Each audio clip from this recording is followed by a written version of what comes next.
Hi guys, musta kayo? Ito nga sa'yo nga pala. Ngayon ay pag-usapan natin itong bagong motor na kinuha ko, itong Rusa Surf 125. So kung nagpaplano kang bumili nito, baka makatulong sa'yo itong video na ito. So pag-usapan din natin ngayon guys, kung ano yung first impression ko dito sa motor na ito at kung ano yung aasahan ninyo. So nga pala, bali 10 days old pa lang to sa akin. So medyo bago pa nga talaga, no? So sasabihin ko kung ano yung opinion ko sa 10 days na paggamit ko sa kanya. At yung mga issues na nakita ko, wala namang major issues, mga minor issues lang naman. At kung ano naman yung nagustuhan ko dito sa motor na ito. So, bali yan yung mga pag-uusapan natin. So, bago yan, montage muna tayo.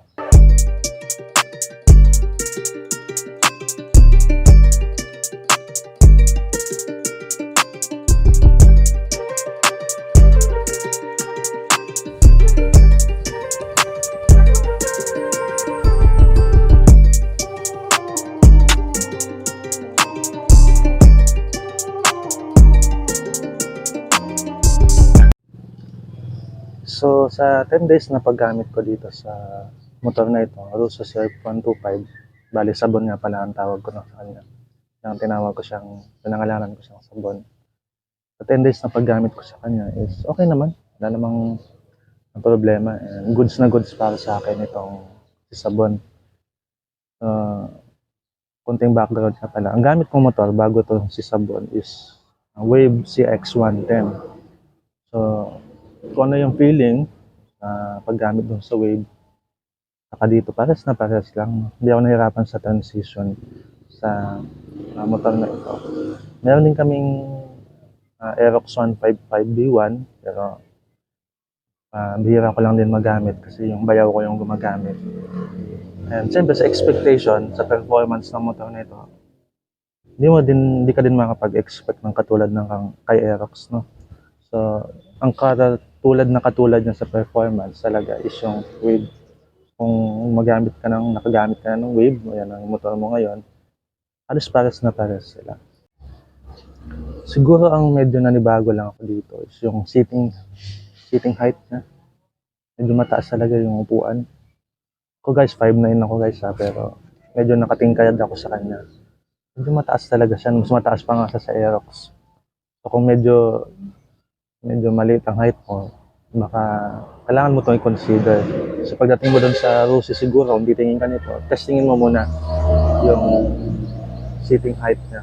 Kung swak ba sa'yo, kung kaya mo ba siyang, hindi ka ba masyado hirap tingkayad. Ngayon, pag-usapan naman natin yung mga issues na nakita ko dito. So, kagaya na sabi ko kanina, wala namang major issues, minor issues lang to. So, kung marunong ka pumalikot ng motor, baka ikaw mismo kaya mong solusyonan yung mga problema na nakita mo. So, yung pinakaunang problema na nakita ko dito sa motor na ito maliit na bagay lang naman ito, is yung kanyang side stand. Yung side stand niya, kung titingnan, okay naman. Pero kung lalapitan mo siyang mabuti, yung angulo ng side stand, medyo tuwid na tuwid siya, diretso. Tapos malambot pa yung pinaka tornilyo niya. So konting sagi lang, matulak lang ng konti, talagang matutumba siya. And dinala ko na din yan sa mekaniko sa kasa, sabi hindi na daw ma-adjust. Kasi dahil dun sa stopper na nandito. Para makita natin side stand ko. Ay, center stand ko. So ito naka-center stand na siya. Ang pwedeng magawa dito is dahil dito bumabangga na sa stopper. Pwede sigurong tabasan ito ng kahit mga 1 sentimetro lang para yung angulo ng side stand is mas nakahiga siya and hindi naman ito masisikipan. So yun na lang talaga ang magagawa kasi kapag pinahit mo to, lalo na kapag medyo pababa, palusong onte, talagang matutumba siya, mabubuwal, kaya ina-center stand na lang pag ganun. Pero kapag nasanay ka naman na siyang gamitin, dalhin, sanay kasi ako sa Wave saka sa Aerox na matibay yung side stand, hindi basta-basta matutumba kahit na iliko-liko mo yung manibela. Ito, pag niliko-liko mo to ng naka-side stand siya, sa sobrang lambot nito, matutumba siya. So, pag nasanay ka naman na, medyo okay na. Malalaman mo na din kung paano siya i-park ng maayos. Yung ikalawang problema naman na nakita ko dito sa motor na ito is yung kanyang fuel capacity. Sabi dun sa manual at sa kasa, ang capacity daw ng fuel tank nito is 3.8 liters. Pero kaninang umaga, nagbi-blink na yung 1 bar niya. So nagpa-full tank ako. At ang full tank ko is puno, 1.58 liters lang. Yung nabayaran ko lang is mga 95 pesos, full tank na siya. So 1.58 lang from blinking to full tank. So parang ang liit nung sa 2 liters, parang ganun lang yung fuel tank capacity nito. Sabagay, mga ganitong semi-automatic na underbone, talagang malilit naman talaga yung tanke nito. Pero sa akin lang naliliitan ako dun kung titingnan parang 2 liters lang yung capacity ng fuel tank niya. Pero so far, sa observation ko, matipid naman sa gasolina. So, lalabas lang tong problema na to kapag maglo-long rides ka na at malayo yung mga gasoline station. Yan magiging problema sa ganyan. Pero, kung dito lang na malapit lang naman yung mga gasolinahan, so hindi naman siya ganong kalaking bagay. So, hindi ko din alam sa ibang unit kung ganito din yung nasa nila o baka yung sensor lang nitong unit ko may problema, hindi niya na-detect ng ayos. So, comment kayo dyan guys kung sa surf ba ninyo is kung ilan yung fuel tank capacity ng surf ninyo. So, yung katlong problema naman na nakita ko dito guys is yung kanyang cambio. Kanyang cambio, medyo may katigasan talaga, lalo na kapag mabagal ka o nakatigil ka. Tigas ng primera, segunda niya. O kaya yung galing ka ng primera, mag-neutral ka. Tigas. Sabagay, yung wave, ganito din naman yung na-experience ko minsan. Pero ito, mas matigas talaga ito siya. Pero sa moving, pag tumatakbo ka na yung 3rd gear, 4th gear, okay naman. Kasi mabilis. Tumatakbo ka nun, so walang problema.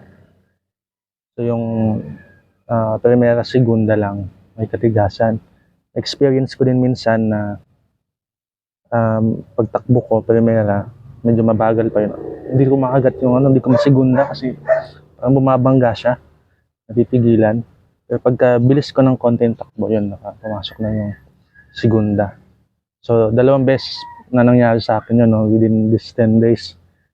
Pero so far, para sa akin, okay lang naman, hindi naman ganun ka malaking bagay nun. Hindi naman din makakadelikado sa'yo. So, sanayan na lang siguro yan. At ewan ko kung pwedeng i-adjust. Kung pwede bang i-adjust na mas tumambot yung kanyang cambio. Sa nabasa ko sa iba at narinig ko din sa iba, parang may adjustan daw ako. Pero ako hindi ko alam kung saan i-adjust. Or kung katagalan, mas lalambot ba siya. So far yun, maliit na bagay pa lang naman na yung kanyang medyo matigas na cambio. So, pag-usapan naman natin ngayon yung mga bagay na gusto ko sa motor na ito.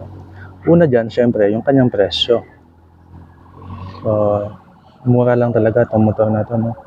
Kung balak mo siyang bilhin ng cash, as of sa pagkuha ko, April 8, 2024, ang presyo nito, kung cash, is 44,500. Pero ito, kinuha ko lang ito installment.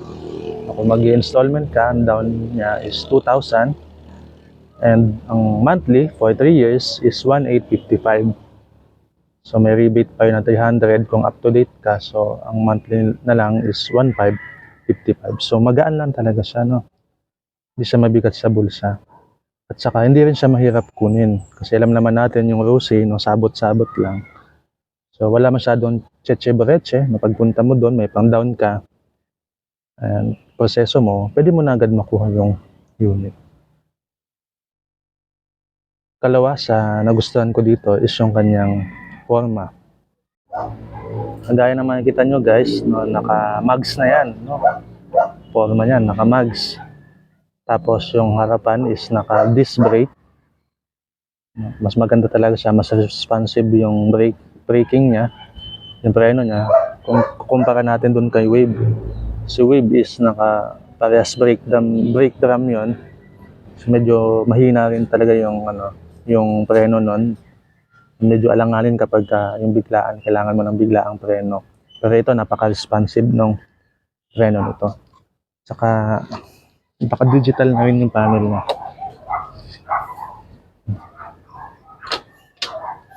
So ito makikita nyo, ang odometer pa lang nito is 263. So forma din yung kanyang panel. So okay na okay yung pormahan niya.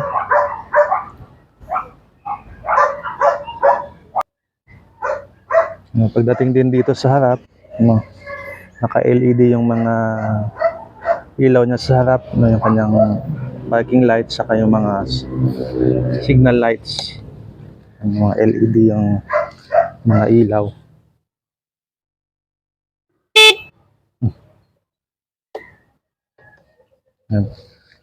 Ka-LED yung kanyang ilaw.